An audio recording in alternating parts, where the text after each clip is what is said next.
A paz do Senhor Jesus, irmãos e irmãs que acompanham o nosso canal.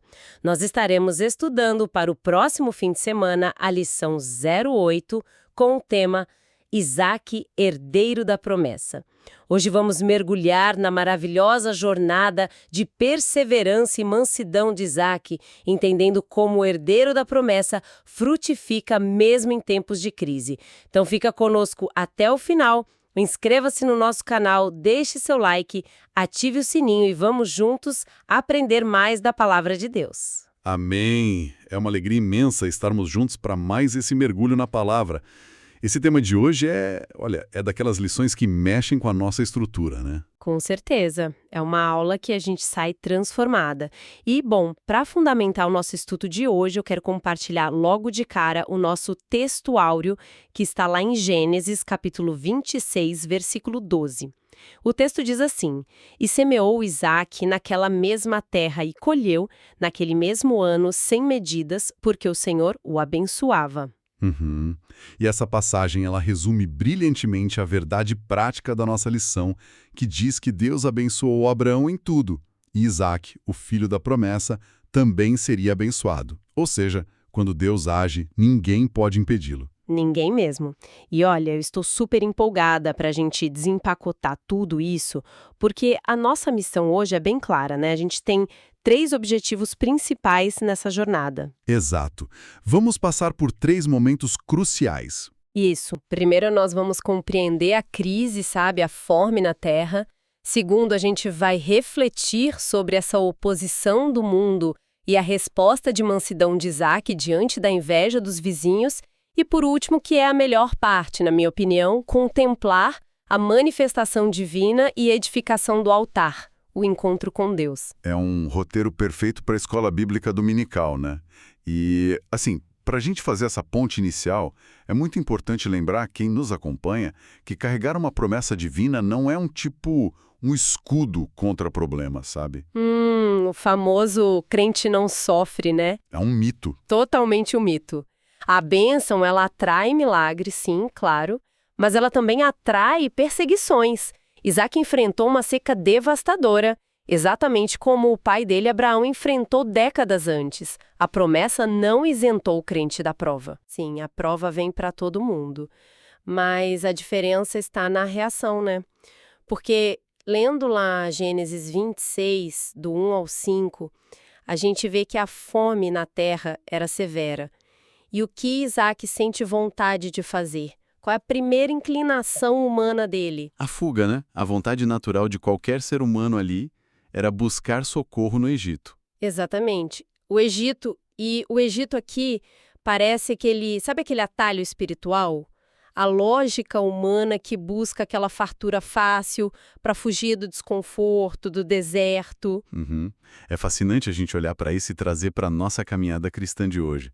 Porque, historicamente, Canaã dependia das chuvas, né? Se não chovesse, era fume na certa. Mas o Egito... O Egito tinha o Rio Nilo, né? Água garantida. Exato. O Egito tinha previsibilidade. Descer ao Egito era a lógica humana matemática para não morrer de fome. Mas qual é o risco disso? O risco do desvio espiritual.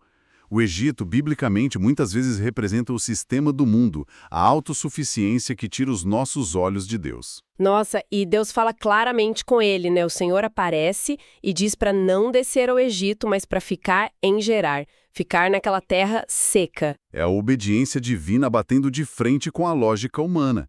Ficar em Gerar exigia fé para peregrinar onde a provisão era invisível. Uau, é forte isso. E como a gente pode aplicar isso hoje, né? Porque, vamos ser sinceros, a pressão do dia a dia, a crise financeira, os problemas, tudo isso empurra a gente para essas soluções egípcias imediatas, não é verdade? Com certeza, a gente vive querendo atalhos. O perigo das decisões precipitadas, movidas pelo medo da escassez, é que elas nos tiram do centro da vontade de Deus. O Senhor exigiu de Isaque uma submissão radical. Ele ficou em Gerar. E o resultado dessa obediência é aquele versículo que você leu na abertura, ele colheu 100 por 1. 100 medidas. É um milagre absurdo. Ele obedeceu, ele ficou em Gerar, Ele plantou na seca, o que já é uma loucura para a agricultura da época, e Deus honra essa fé de uma maneira exponencial. Ele prosperou absurdamente. E prosperou tanto que chamou atenção. E aí que a gente entra no nosso segundo ponto, né? Porque a prosperidade no mundo espiritual muitas vezes atrai um novo tipo de crise. E como atrai? A gente vê a bênção que incomoda. É aqui que a coisa fica realmente interessante, sabe? Lendo ali Gênesis 26, do 12 ao 14, a Bíblia diz que Isaac enriqueceu tanto que despertou a inveja dos filisteus. E o que eles fazem? Eles entulham os poços dele com terra. Pois é.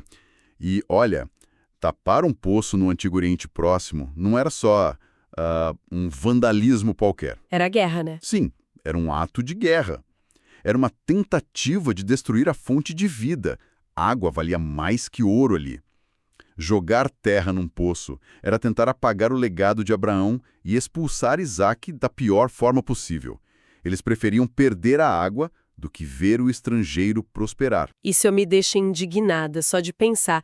Imagina o trabalho braçal de escavar na pedra para achar água e vem alguém e joga a terra por pura inveja. E é aí que Isaac me surpreende, porque, sinceramente, a minha reação humana seria lutar pelos meus direitos. E ele tinha poder para isso. O próprio rei Abimeleque diz que Isaac era mais poderoso que eles. Mas o que ele faz? Ele traz aquele fogo da mansidão. Eu trago isso com muito fervor para a nossa EBD. A força de Isaac não estava nas armas. Estava na postura dele, né? Exato. Em vez de lutar, de fazer um banho de sangue, ele demonstra uma força tremenda através da mansidão. Ele simplesmente cede os direitos, evita a contenda e vai cavar em outro lugar. Ele continua cavando. É uma jornada impressionante. A gente vê o processo dos poços, que é muito simbólico. Vamos ajudar o pessoal de casa a fixar esses nomes, porque tem muito significado aí. O primeiro poço, que dá confusão, ele chama de Ezeque, certo? Isso. Ezeque significa contenda. Os pastores de Gerar brigam pela água e Isaac, perante a briga, simplesmente cede. Ele levanta acampamento e sai. Ele escolhe não gastar a energia dele na contenda. Aí eles cavam outro poço e a perseguição continua. Eles dão o nome de Sitna. Sitna significa inimizade ou acusação. O ódio se intensifica. E, mais uma vez, Isaac recua em mansidão. Ele não revida. Mas, vem cá, ceder desse jeito, sabe, recuar 2 vezes, isso não parece fraqueza aos olhos do mundo? Principalmente hoje, que a gente é ensinado a bater de frente e exigir o que é nosso. Para nossa cultura, com certeza, parece covardia. Mas no reino de Deus, a mansidão é poder sob controle. Deixar a vingança para trás e focar em cavar novos poços é o que garante o alargamento. Porque se ele ficasse ali brigando em Ezeque, a vida dele seria resumida a proteger um buraco de água. Uau! Ele ia paralisar o propósito de Deus para a vida dele por causa de uma briga mesquinha? Faz todo sentido. Exatamente. A mansidão foi a estratégia espiritual para ele avançar até o terceiro poço, que é Reobote. Reobote, que significa alargamento. Ele diz, porque agora nos alargou o Senhor. Finalmente Deus dá o espaço e Isaac reconhece esse descanso do Senhor. E a cereja do bolo dessa fase de poços é Seba, que significa juramento. É quando o próprio rei Abimeleque vem até Isaac e diz: "Nós vimos que o Senhor é contigo." É a paz definitiva e o reconhecimento dos próprios inimigos. Isso é lindo demais. E depois de tudo isso, depois de ceder, de evitar essas contendas todas, de confiar no processo, Isaac sobe a Berseba. E é lá, no meio desse esgotamento, mas já com paz, que acontece algo maravilhoso. A gente entra no nosso terceiro ponto, o conforto na noite. A manifestação divina. Gênesis 26, versículos 24 e 25. O Senhor aparece a ele de noite e diz: "Eu sou o Deus de Abrão, teu pai. Não temas, porque eu sou contigo." Ele renova as promessas. Mas por que Deus esperou ele passar por todo esse estresse de Isaac e Sitna para se revelar dessa forma? É o que a gente chama de submissão confiante.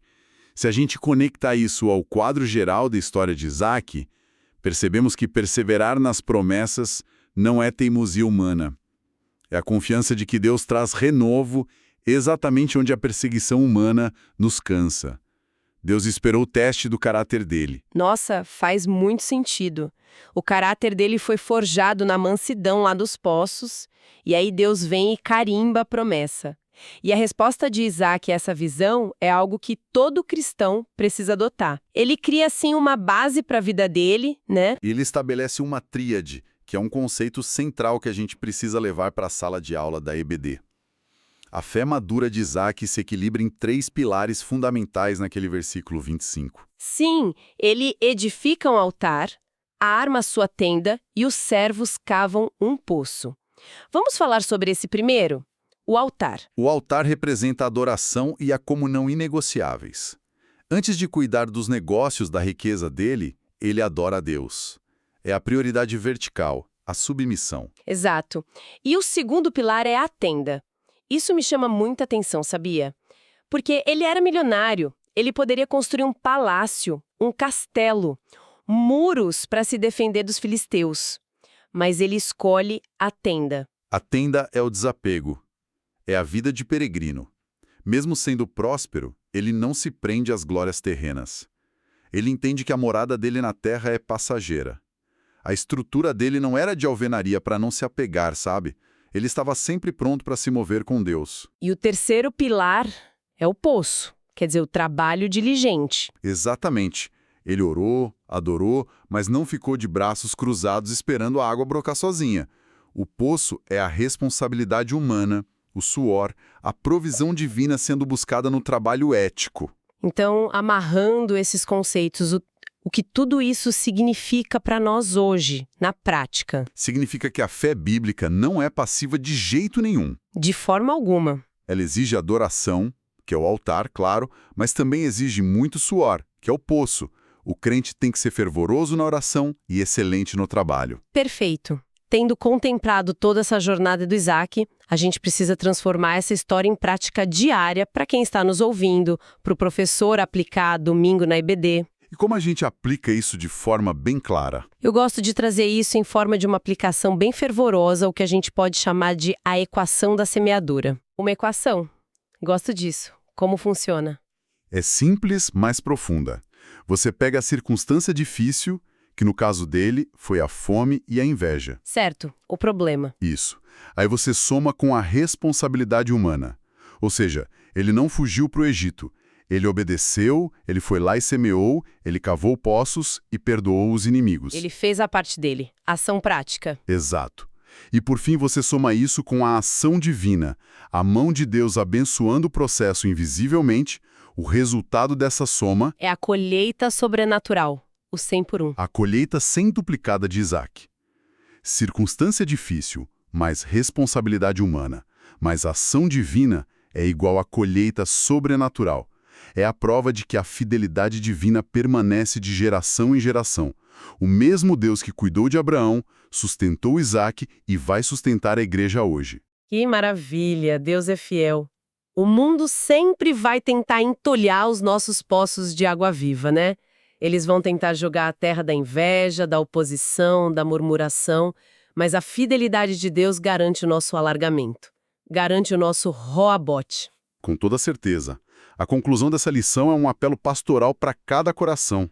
Confie na provisão que vem do Senhor. Não perca a sua paz brigando pelo poço de Ezique. Avance, adore no seu altar e trabalhe no seu poço. Deus vai te dar descanso e vitória. Amém! E olha, antes da gente encerrar, eu quero deixar um pensamento provocativo final. Algo que a gente não debateu tão profundamente hoje, mas que está ali nas entrelinhas do texto e é muito rico. Qual seria? Sabe, antes de cavar novos poços ali no Vale de Gerar, Isaac fez questão de reabrir os poços de seu pai que os filisteus tinham tapado. E ele deu a eles os mesmos nomes que Abraão havia dado. Fica a reflexão para nós hoje. Em tempos de crise, será que o nosso primeiro passo para o futuro não deveria ser honrar e restaurar o legado espiritual que recebemos do passado? Nossa, isso é fortíssimo. Às vezes a água limpa que a gente tanto procura para o futuro está nas fontes que os nossos pais na fé já escavaram. Pois é, fica aí essa provocação para você pensar durante a semana e levar para sua classe. Se vocês gostaram desse conteúdo, deixem seus likes e compartilhem este vídeo para outro aluno ou professor da EBD. Esperamos por vocês na próxima aula, que sua EBD no próximo domingo seja abençoada e que o Espírito Santo transforme sua vida. Amém?